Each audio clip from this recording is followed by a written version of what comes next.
Bonsoir à tous et bienvenue dans votre after du Pika Basket Show où nous allons revenir ensemble sur les temps forts de la 5e journée de National A et du match diffusé en direct sur Pika Sport TV samedi. Le match entre Meaux et le Puy-en-Velay que nous avons retransmis samedi soir n'aura donc jamais atteint les sommets annoncés. Entre une équipe du Puy arrivée en retard et sans doute restée longtemps l'esprit sur la route, avec le seul Nafis Arnaud comme gâchette, et une équipe de Meaux plus agressive mais encore très maladroite en attaque, nous n'avons que rarement eu l'occasion de nous enflammer samedi. Et même sans génie, le Puy-en-Velay est longtemps resté dans la partie. Alors s'ils avaient eu la belle idée de jouer un peu plus, les Poneaux auraient certainement pu rafler la mise. D'où une énorme déception ressentie dans les vestiaires à la fin du match. Du côté des champions de France, outre la victoire qui leur permet de récupérer une précieuse 3e place, on se satisfera d'abord de l'effort défensif qui a construit ce succès. Mais pour le reste évidemment, il y a du travail. On vous propose d'écouter les réactions d'après-match de Gaëtan Arnaud, capitaine du Puy-en-Velay, de Mario Farasman, entraîneur de Meaux, et de son joueur Louis Ardouin, qui retransmettent bien ses sensations. Ambiance d'après-match dans l'after. Un match compliqué, je pense qu'on se le rend vraiment compliqué un peu tout seul. On joue contre une équipe qui est extrêmement agressive, qui, voilà, un peu comme le Canet, qui respecte ses fondamentaux, qui joue son jeu. Et alors nous, je sais pas. Les entraînements étaient compliqués cette semaine, on n'était pas complet lundi, on n'était pas complet mercredi. Si on part sur le précepte de on joue comme on s'entraîne, c'est ce qu'on a fait. Heureusement qu'on ne prend pas nos propres stats, parce que je crois que ça serait purement catastrophique, même qu'on avait des situations, on marquait rien. Merci Nafis, qu'on le taquine un peu, qu'il n'a pas assez de physique, qu'il ne roule pas, le pauvre, mais ça fait 2 matchs, s'il ne nous tient pas la tête hors de l'eau, on est des grosses merdes. Il n'y a pas d'autre mot, désolé, mais j'ai rien à vous dire de particulier, une énorme déception de moi-même, de mes collègues. Voilà, je pense là il faudrait faire méthode rugby dans le vestiaire, se mettre des grandes tartes, je pense, sinon ça va être toute l'année comme ça et ça me déçoit beaucoup. J'ai rien d'autre. Pas l'équipe la plus à droite actuellement, donc c'est pas grave, après il faut juste compenser en défense. Et je pense que là on a eu des séquences défensives qui n'étaient pas trop mal, même si par moments on se trouve un peu. Ça a permis donc de mettre du rythme sur la fin en volant des ballons et en allant en contre-attaque, ce qui n'est pas plus facile théoriquement. Donc quand on joue comme ça, effectivement, même si on rate en mi-distance, tant qu'on amène les paniers en dessous, en contre-attaque ou sur les grands, même s'il y a du déchet bien sûr, c'est toujours intéressant. Je veux dire qu'on était présent donc, pour gêner surtout Nafis, qui s'est bien installé dans le match, mais après on a réussi à le pousser un peu plus. On a même réussi à changer de défense en faisant zone presse puis presse. Ce qui a fait qu'ils ont perdu des balles sur 8 secondes et puis nous on a quand même récupéré pas mal et après le jeu rapide s'est mis en place. Ouais, c'est une victoire très importante, ça nous permet de récupérer la 3e place contre une très belle équipe du Puy d'ailleurs.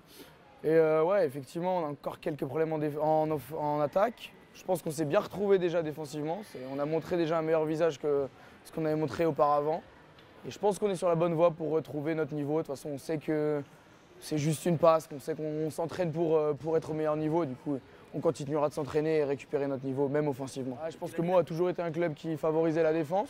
Ce soir, on l'a montré contre une équipe du Puy qui jouait avec 3 grands, et des très bons shooters dedans. Du coup, on les a empêchés de rentrer. Et je pense qu'on leur a posé beaucoup de problèmes. Ça se voit sur le résultat au final. Et ouais, effectivement, Meaux, ce qu'on voulait, nous, c'est la défense. Et on voit que même sans avoir fait, comme vous dites, un festival offensif, on a pu gagner un match quand même très important pour nous. Le Puy, c'était une équipe à ne pas prendre à la légère. On ne les a pas pris à la légère, on a fait ce qu'il fallait. Et chaque match est important, du coup on est très content de cette victoire.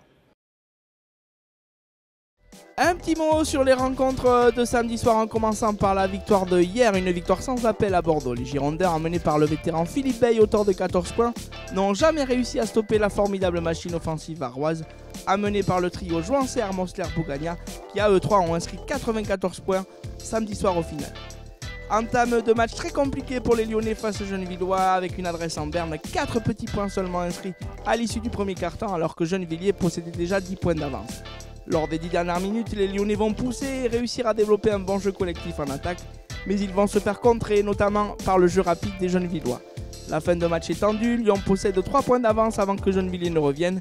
Et alors qu'ils ont encore une dernière possession à 20 secondes de la fin, Gennevilliers va réussir à défendre et remporter ce match 55-52, amené par son meneur de jeu sud-africain Guy Mokotsi, auteur de 24 points samedi.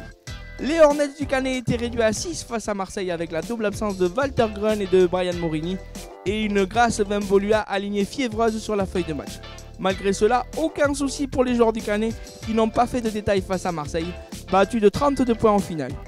Même sanction pour les Strasbourgeois face aux Red Dragons de Saint-Avold qui ont tenu un 2e succès à l'extérieur en s'imposant chez le premier Alsacien de 26 longueurs.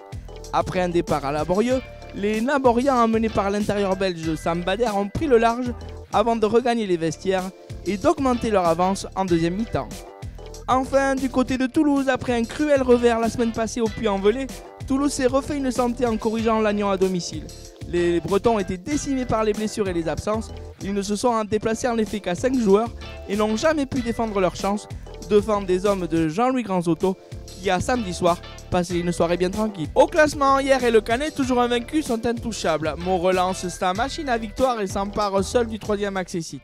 Si Toulouse et Saint-Avold se relancent également, on notera surtout la surprenante et belle présence de Gennevilliers à la 6e place, un promu déjà auteur de 3 succès cette saison. En bas de tableau, rien ne bouge entre Marseille, Bordeaux, Lyon et Strasbourg, mais le temps presse désormais pour les deux derniers pour engranger une première victoire et raccrocher le wagon du maintien. Pour désigner le joueur du week-end, les équipes de Pika Sportivi ont choisi d'aller du côté du Canet et de désigner l'international français des Hornets, Alexis Ramonet, auteur de 24 points, meilleur marqueur de son équipe lors de la victoire du Canet face à Marseille. Une grosse performance encore de la part d'Alexis Ramonet ce week-end. On clôture donc le chapitre 5 de ce championnat de National A et de cet after en vous souhaitant tous et à toutes une excellente semaine basket. On vous donne rendez-vous vendredi soir pour un prochain Pika Basket Show. Et samedi, notez bien que les caméras de Pika Sport seront finalement du côté de Gennevilliers à partir de 18 h pour retransmettre la rencontre entre Gennevilliers et Toulouse. Bonne semaine à tous, salut!